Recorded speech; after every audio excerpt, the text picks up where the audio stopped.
ន្យានឹងភពផែនដីបែកគ្នាតែពេលរាត្រីថ្ងៃថ្មីនឹងជួបម្ដងទៀតយកដីស្ទាបទ្រូងសំឡឹងធម្មជាតិនឹកមនុស្សដែលឃ្លាតទីទៅកុំឲ្យអ្នកណាឃើញទឹកភ្នែកឡើយខ្លាចគេឃើញភាពទន់ខ្សោយអូនអើយបងបារម្ភស្រីហើយអ្វីចិត្តមនុស្សពឹសពលអបព្រៃតែស្រីនៅមានរូបបងបើសិនជាក្តីស្នេហានេះបាត់បង់ទៅតើរូបអូនធ្វើខុសឬត្រូវតែរស់នៅនឹងរឿងខុនឡោបើពេលវេលាអើយពុំងាបែកពីរូបបង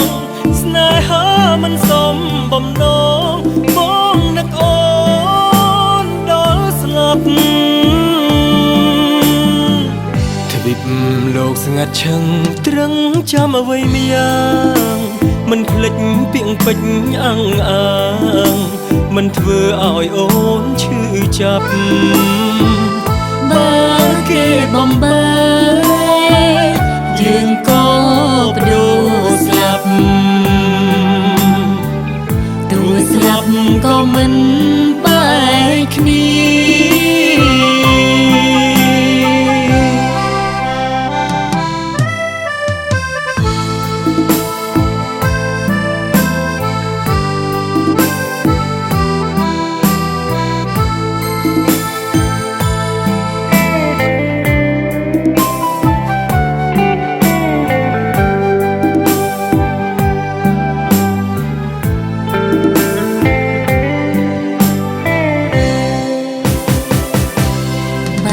សិនជាក្តីស្នេហានេះបាត់បង់ទៅតើរូបអូនធ្វើខុសឬត្រូវតែរស់នៅនឹងរឿងកូនឡូ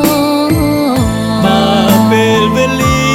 អើយពុំងាបែកពីរូបបងស្នេហាមិនសមបំណងបងនឹកអូ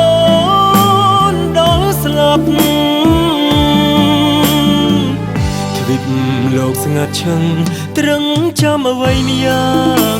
មិនភ្លេចពាក្យពេចន៍អង្អាងមិនធ្វើឲ្យអូនឈឺចាប់បើគេបំបីយើងក៏បដូរស្លាប់ទូស្លាប់ក៏មិន